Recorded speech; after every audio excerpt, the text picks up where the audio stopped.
So then we have Oklahoma City, 1995. I personally made 2 trips to Oklahoma City. I investigated Oklahoma City.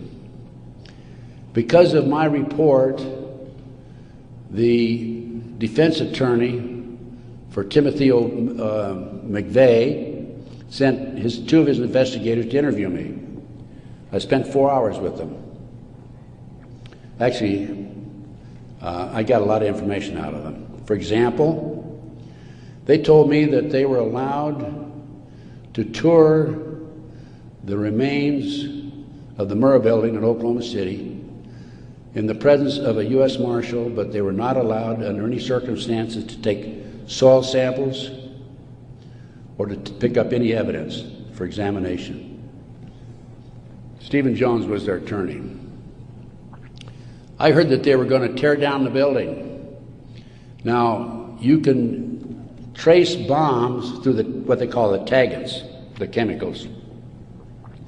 When I heard this, I called John DeCamp. I said, John, we've got to prevent that building from coming down.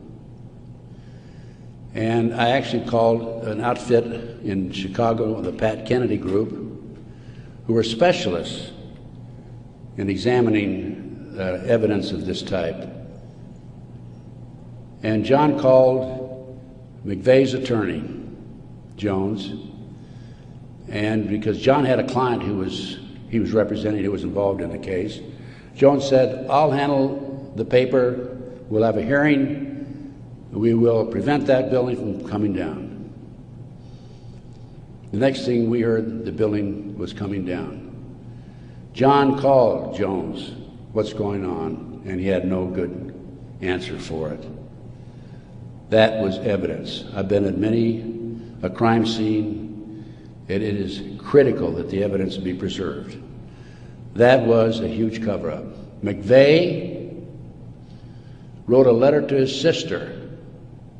McVeigh was in Special Forces. The government says, military says, oh no, he flunked out. He didn't flunk out. He was recruited out of Special Forces, according to him, a letter he wrote to his sister, to be trained to be a CIA assassin and also to work for the CIA international drug operation, both against the competition and for the CIA pro-drug people.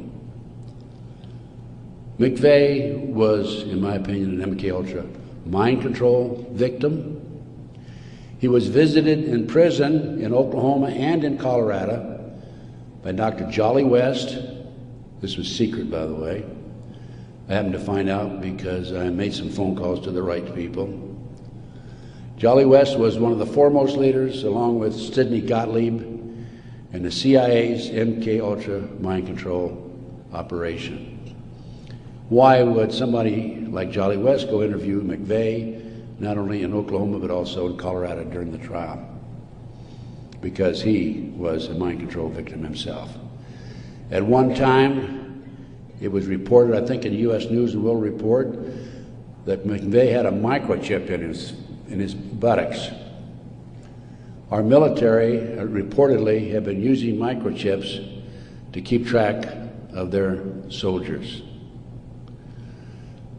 The bomb in the truck allegedly was a fertilizer bomb. The government first announced that it was a 1,500-pound bomb and then a 2,500-pound bomb, and I think it ended up being 4,800 pounds. That bomb that was in the truck destroyed half the building. A 4,800-pound fertilizer bomb, ammonia nitrate fertilizer bomb, dissipates and did not have the potential, the possibility of destroying that much of the building. After the Oklahoma City bomb went off, I had a call from a friend of mine, Michael Riconosciuto. For those of you who are making notes, look up in the internet, R-I-C-O-N-O-S-C-I-U-T-O. Michael Riconosciuto. I've been working with Michael since the early 1980s, 82 is when I first met him. He was a CIA agent, operative for some 2 decades. He was also an FBI informant at one time. His father owned the Hercules Manufacturing in Silicon Valley, California.